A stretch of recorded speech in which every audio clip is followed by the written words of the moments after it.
Importance of Cybersecurity Awareness Month, with resources, time, and energy spent spreading awareness to fight cybercrime. Better security investment has a positive ROI for boardrooms and the bottom line.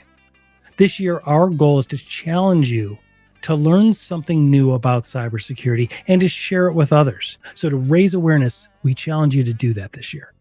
We're launching Security Live Stream every single day during Cybersecurity Awareness Month, covering key cybersecurity topics. So come join us and raise awareness this year. This is Cybercrime Junkies. And now, the show.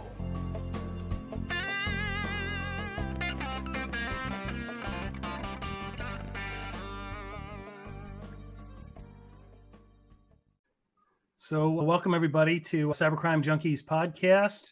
In today's episode, we're going to have how to protect yourself online, the 4 truths about cybersecurity from an FBI perspective with special guest, Scott Augenbaum. Scott, welcome to the studio. Thank you, sir. Hey guys, thank you so much for having me here. You guys are doing unbelievable work in educating people, and it's such a privilege to be here with you today. Well, thank you so much for taking the time. Scott, explain to the listeners your background. From our understanding, you're a retired FBI special agent of the Cyber Division, which was formed, back in 2002 in Washington, D.C. Tell us about that. Tell us a little bit about your background, right? So that the listeners understand. Well, first of all, I don't think my listeners could see me, but you see the big smile on my face, right? We do. That's because I'm retired from the FBI. And I retired in 2018. I had an amazing 30-year career with the FBI. Started at age 20 as a file clerk, became an FBI agent in 1995, dabbled in cyber in 1998 when the National Infrastructure Protection Center was formed as the lead government agency for critical infrastructure protection in 1998. I got involved. That was my core competency. Cybercrime, I went to headquarters in 2003 as a supervisory special agent in the FBI Cyber Division, worked on the first national cyber strategy, became a supervisor of our cyber task force in Nashville, Tennessee from 2007 to 2013. Spent the last 4 years handling all outreach because I discovered a really important message that it was my job to get out to the community. Retired in 2018, started a brand new journey. And as I like to joke, 30 years, never had a real job. Yeah, exactly. Yeah, not a lot of responsibility, right? No responsibility at all. But I want to take you guys back in time a little bit. I want to take you back until 1995. Because I want to explain the difference between today's environment of the FBI and what it was like. So if you'd ask me, Scott, what did you do for a living in 1995? I would say it was really easy. Yeah, like a day in the life. What was a day in the life then? Well, I'm going to give you a big encapsulating picture of what 5 years looked like. I can explain it in 3 sentences or a couple of words. Bad people did bad things to good people, and I worked with local cops and state cops, and we put bad guys in jail. Right. What a fun and exciting job for this 27-year-old kid from Brooklyn, New York, a gun, a badge, a bulletproof vest, played cops and robbers with my friends. Because in 1995, crime was a localized problem. And the FBI has 56 field offices, about 485 smaller offices. And that's it. Crime was a localized problem. And we were working bank robberies, fugitives, drug dealers, and all that stuff, extortion. I mean, my life was the middle of a video game and a mystery novel, from bouncing from one thing to another. That's a great easy to explain. And even cybercrime was in its infancy when I started. And now, as you know, it's a completely different world that we live in today. Yeah, it really started almost as wire fraud, things like that, right? And then it's we talk about it all the time, how when people get online, they're in a small town in rural Kansas, and they get online, you are not entering rural Kansas. There are no borders. When you get online, you enter their world. Yep. And it's interesting. I've read a lot of your work, Scott. You mentioned back in like August 2016. And for the listeners, Scott has these 4 truths. So we're going to get into them and some of the true cybercrime stories that Scott was involved in. So, and these are people I looked face to face with. This This Mhm. isn't a situation where we're talking with a large healthcare company in the billions of dollars, which I've seen victimized, or Fortune 500 companies. I've seen that. These are small businesses. Right. These are romance scam victims. These are the elderly. These are nonprofit organizations. And Yep. what do they all have in common? Which is my first truth about cybersecurity. And I want to ask you guys to help me unpack these, because Yep. we can go into hours on each one. But the first one is, none of my victims ever expected to be a victim. They were all caught off guard, and they went like this. I can't believe I was targeted. Why would anyone want to target me? Yep. So you had to, I wanted to say, where are you getting your information from? People Magazine, the cyber criminals do not care who you are. Now being retired and working for myself, I'm going to tell you they're 100% wrong. Mhm. 100% wrong. Yeah. Well, and here's what I was telling people back when Dark Overlord was playing in Yep. the field. If you have ransomware on your network, I want you to know that they already stole your information. And this would, Yep. people would not want to hear this, because at the end of the day, and do we pay or do we not pay? I'm going to tell you, everybody pays. If you're thinking about that, you are having the wrong conversation with your organization. What are we doing to prevent this from happening? What are we stopping? How are we stopping executables from running on our network? And I'm telling you point blank, the whole thing of backing up, nobody ever takes into account that backing up does nothing to prevent ransomware. Right. We've been focusing on the availability aspect for too long. I sit down with healthcare companies and I go, okay, if they can steal your information, can they alter your information? Yes. Yes. You're a healthcare Exactly. company. What do you do if they change a simple letter from A to B in all your blood type records, and you get an email saying a message? We have to stop. We have to think differently about the whole entire ransomware. So let's make sure everybody here understands where we are so far. Bad guys impact you. It's still important to report these things. Business email compromise, completely out of control. The account compromise, and this is according to my friends today who are doing intrusion response work for hire, almost 80% of their intrusion response work comes down to nothing more than account compromise. Not a sophisticated attack. The fact that there are billions of usernames and passwords on the dark web, and from the dark web, these bad guys are selling them to the West Africans, who are figuring out very, very simple scripts to start spraying your stolen username and password from the Yahoo breach in 2015 against 100 of the top e-commerce sites. And they are just getting in time and time again. And the fact is, the majority of people do not put two-factor authentication. And everyone goes like this to me. I can't believe this happened to me. The cyber criminals just got access to, because my whole Salesforce database was online, and they blame the CISO. Right. Instead of blaming the sales. So these are the things that we have to really kind of take into account. And, what I talk about is not revolutionary. It's kind of common sense. But as I say all the time, common sense is not the same thing as common practice. It takes work. There's no magic pill for that. Then you go through the 4 truths, and then you just really sit here. And if you explain that, look, you're not getting your stuff back, nobody's going to jail, but it could have been prevented. And then you just start unpacking, like, look, 90% of the stuff I dealt with were these 5 or 6 principles.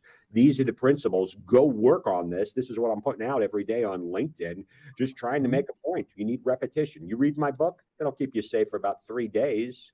I know I'm talking people out of buying a book, but at the same time, it's like we have to have repetition over and over again to remind people about this, because we have an older population that has access to technology, and the cyber criminals are slaughtering to you that your stuff is stolen, you're not getting it back, nobody's going to jail. However, 90% of it could have been prevented. So now let me explain to you what are the simple steps in the framework. And when people go, how is this going to prevent 90%? As an FBI agent, after listening to 1,000 victims, I discovered the patterns. Now, discovering patterns is really cool, but it's when you create your own patterns, that's when the magic really starts working. So first of all, the first thing is talking about that social engineering is the weapon of choice of the cyber criminals. Okay. And that upsets my network friends. That upsets the 3% who are the techies who go, it's not, it's the network base. It's all in the packet. It's not, though. It's not. Like, my mother doesn't know what a packet is. Okay. Unless it's a right. Okay. But my mother can realize that social engineering through either phishing, texting, or telephone calls, or through websites. Yep. like romance scams and Facebook account compromises and LinkedIn and getting messages. That is the tool of the cyber criminal, and it's going to go through weapons that they're going to use. And it's not. And what is social engineering? Tricking us into do things that we don't want to do. Mhm. That's it. And what do they want us to do? They want us to download a piece of malware, or they want to click on a link, and that's it. So I got to get people to understand, because if I explain it to them, oh, wow, by you clicking on that link from Amazon, their bad guy's going to steal all your money. And also, let me make reference to the fact you're not getting it back. Right. And they're not going to jail. Yeah, that's it. Okay, so that's number one. That's part of getting people to do that. The other thing that we have to realize is, what are the cyber criminals trying to get us to do? They're phishing us to get information in malicious code in our networks. But now the cyber criminals, you don't even have to do phishing anymore. Hmm. Why is that? Because there are so many usernames and passwords on the dark web, and there are so many people who don't secure their platforms with two-factor, and we'll talk about that now it's the account compromise. Mhm. Because 66% of the population is using the same password for multiple platforms. So now I have to convince people, because remember, I'm always in a game. I got 40 minutes. I got 10 minutes. I got to explain to you why you need to do this. So my whole big point here is, if you were using the same password for multiple platforms, the cyber criminals are going to get access. So let me use the Yahoo example that I like to use. 3.5 billion Yahoo usernames and passwords stolen by, guess who? Russian organized crime. And what did Yahoo tell us all to do? Do you guys remember that? Get credit monitoring. Change your password. So let's just assume all 3.5 million users changed their passwords. Which they didn't. All right, let's just play the game. Let's come on, humor me. This is my make-believe time, guys. I'm on a podcast. Right. Change their username and password. Everybody's Yahoo account is safe. Out of those 3.5 billion Yahoo users, what percentage do you guys think have either an iPhone, an iPad, or a Mac computer, which means they have an iCloud account? What percentage? Take a guess. We don't need to know the right answer, but what do you think? 80%. Yeah, I think it'd be lower, 50%. All right, let's just say for my example, it's 10%. Can we agree that it's more than 10%? Yeah, yeah. All right, let's go lower. Let's go lower. What is 5% of 3.5 billion besides a lot? I don't know. Math is not my forte. Right. I think it's 1.75. Out of that subset, there are 175 million Mac users, just for this example on the low end. And I guarantee you 99.9% say Macs don't get viruses. Well, nobody needs a virus on a Mac, because almost 60% of the users are using the same password. So what's 60% of 175 million? Let's even bring it down lower. Let's say it's 10%. That's 17.5 million people are going to get infected. Wow. Because 60% of the population. So I need to convince users that they can't use the same username and password for platforms. But if they don't know what platforms they need to protect, it's game over. So let's talk about this from a user point of view, not an organization. I'm going to have you guys tell me, because I'm going to go sip some coffee. What are the platforms that your users need to protect to keep themselves and their families safe from a financial loss? Banking, employment, retirement, and social media. Social media. Here's a big overlooked one, guys. Your AT&T and your Verizon account. Oh, yeah. Because they get into that, it's game over. But once they're able to SIM swap, right? Your entire digital life. Not SIM swapping. That takes skill. Just go into your AT&T account and reroute all your calls and all your text messages to another number. Right. Everyone's like, well, what about SIM swapping? I'm like, well, you don't have two-factor authentication. I mean, what you're protecting against the advanced threat, which is real, but let's protect the simple threat. So I need your users to go out here and identify mission-critical accounts. Now that we've done this, I want you to tell me what accounts that you see in your life that companies have access to that are cloud-based accounts that are outside of the world of IT and outside of the world of information security. Are doing a great job of protecting the perimeter, but now the perimeter's moved. We have banking, we have payroll, we have all of these different accounts. And think about how many different accounts are we using to keep things in. That's all the cyber criminal needs to get access to. He doesn't need your main data store. He needs your Salesforce. Right. And or even your social media. Now this kind of causes a little bit of a frenzy, because all of a sudden I always say, hey, I just looked at your risk assessment. Listen, you still got a ton of risk you didn't cover. And everyone goes, well, this isn't, my SOX 2 audit doesn't cover this. day. And Yeah. these same people who are using the Google Chrome browser that are storing all of their passwords in the browser, cybercriminal gets access to the Google Chrome browser, Right. just getting your Gmail account. Now he sees all your stored passwords. Mm-hmm. Yep. And okay, guys, we've done all of these things. Are we out of the woods? No. Business email compromise, because now your third parties aren't going to do this. Right. So, like, explain to the listeners that maybe aren't in the industry what business email compromise is. Okay, business email compromise is very easy that would be to good. explain. If you are not using two-factor if on your email, or your vendors are not, you are going to get an email from somebody you know and somebody you trust. So let's say you have two-factor authentication on your email. Let's say you work for a large Fortune 500 company. You have policies in place. You have the best email filtering tools in place. You got firewalls. You got XDR, MDR, EDR, things I don't even know what they do. So you are a secure fortress. However, the cyber criminals get access to one of your vendors because he's not using two-factor authentication, or she.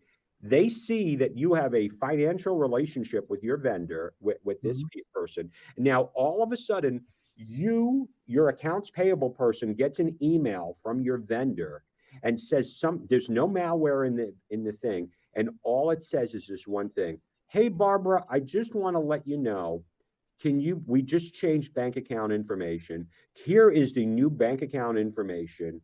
Please enter this into the system. And unfortunately, in so many organizations, large and small, what do you do when you get an email from a trusted third party asking you to do something? They're not asking you to send money. Nope. Right. All they're asking you to do is enter into the system. And I've seen this happen before, and I've seen a company get taken for $6.8 million. Still happening every single day. And this is a financial person. Now, I've gotten brought into these because I've dealt with some pretty big ones. And I usually kind of get brought in and I ask the question, hey, what's your policy when somebody changes bank account and routing information on a bank account from a vendor? And they always look at the CISO. You guys are security experts. Who owns the risk in this situation for changing for financial information? Is that the risk of information security, or is that the risk of finance? Who owns the risk? My opinion. My opinion is it should fall on finance. That's Really? a policy. That's a leadership decision. They need to implement the policies with the advice and counsel of their CISO or their legal counsel. But every department owns their own security. Every individual does. But if I can get you to understand that on an individual level, then maybe you have hope. So that's why I always go with the end user in mind, because at the end of the day, I didn't lose sleep when these companies lost $4.5 million. I hate to say it. It didn't matter to me, but it killed me when somebody was tricked out of sending $10,000. It was a horrible day. Yeah. Well, Mark and I had an incident. Well, we've seen business email compromise in real life, Scott, is we've seen where somebody in leadership is going to speak at a conference, right? And what happens? They post about it on social media. The marketing team does, because they're proud of their leader, right? And she's going to speak at this conference. And lo and behold, the day of the conference, right as they are about to go on stage, right around that time, internally they get an email from the leader that says, hey, it's going well here. I'm just about to get on stage. I forgot to get this vendor paid or something like that. Please get this done for me today because we're working on some deal or some socially acceptable reason. And they say, I'll circle back with you tomorrow. And it looks like it's from the leader. It looks like it's legit. It'll be a vendor or an account that they're used to, that they deal with. The only thing that'll be different will be the routing instructions in the bottom. And if you don't have a policy in place to independently verify, then you're going to fall short for that. Mark and I were meeting with a CIO, and a woman walks past and says, oh, hey, we transferred that over to X vendor, just like you requested yesterday. And we kept talking, and we were there. And then right like a minute later, you saw the light go on above her head. And she goes, hang on a minute. And she bolted out. And she's like, what wire transfer? What are you talking about? She's like, well, I got this email. She's like, that wasn't from me. And it happens all the time. Yeah, and all the time. These are the things I write about. These are the things I talk about. Because I have one goal. I mean, when I was with the FBI, I felt like I couldn't do enough.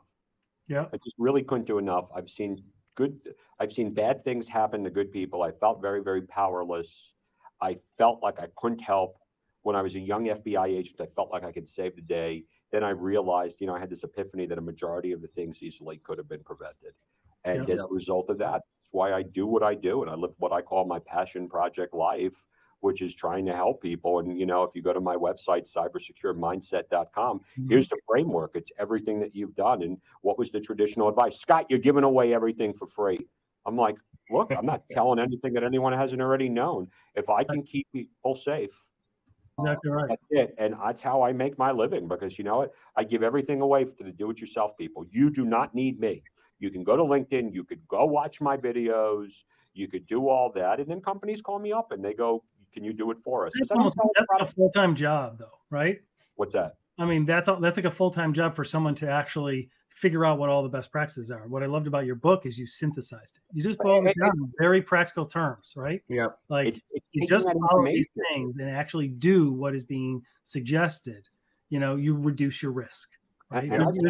There's no silver bullet, but there is a reduction of risk. And I don't claim to solve every problem, but I've taken the nuggets that I've learned. I've taken what it took me 25 years to learn. And I'll share with you, a lot of my friends laughed at the time. They go, what are you going to do? You're not technical, Scott. I mean, I've taken 7 SANS classes. I struggled with every single one of them.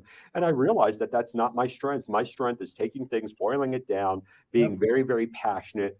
I love what I do. I've taken the nuggets of being an FBI agent. And that's why when people say, Scott, do you miss the FBI? I go, absolutely not.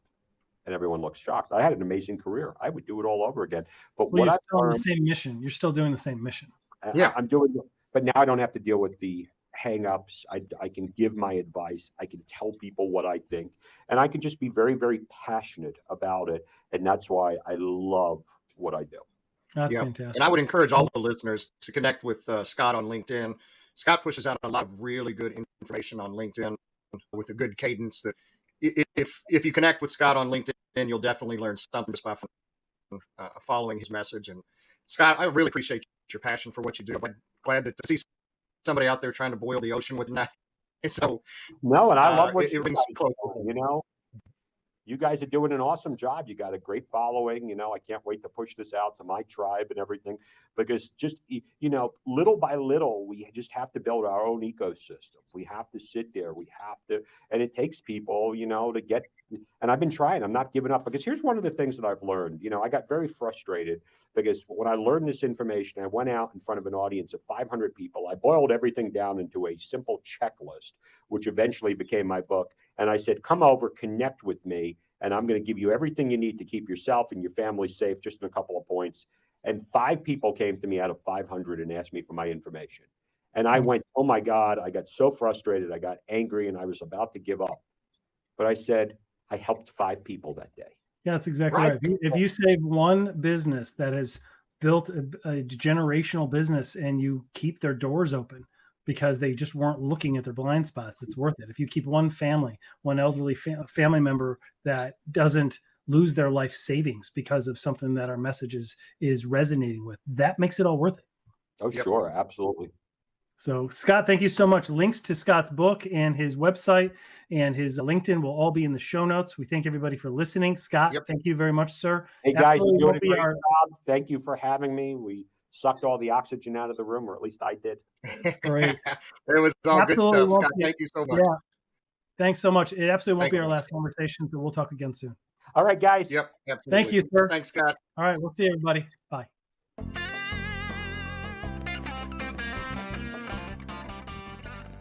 Well, that wraps this up. Thanks for joining, everybody. Hope you got value out of digging deeper behind the scenes of security and cybercrime today. Please don't forget to help keep this going by subscribing free to our YouTube channel at Cybercrime Junkies Podcast, and download and enjoy all of our past episodes on Apple and Spotify podcasts so we can continue to bring you more of what matters. This is Cybercrime Junkies.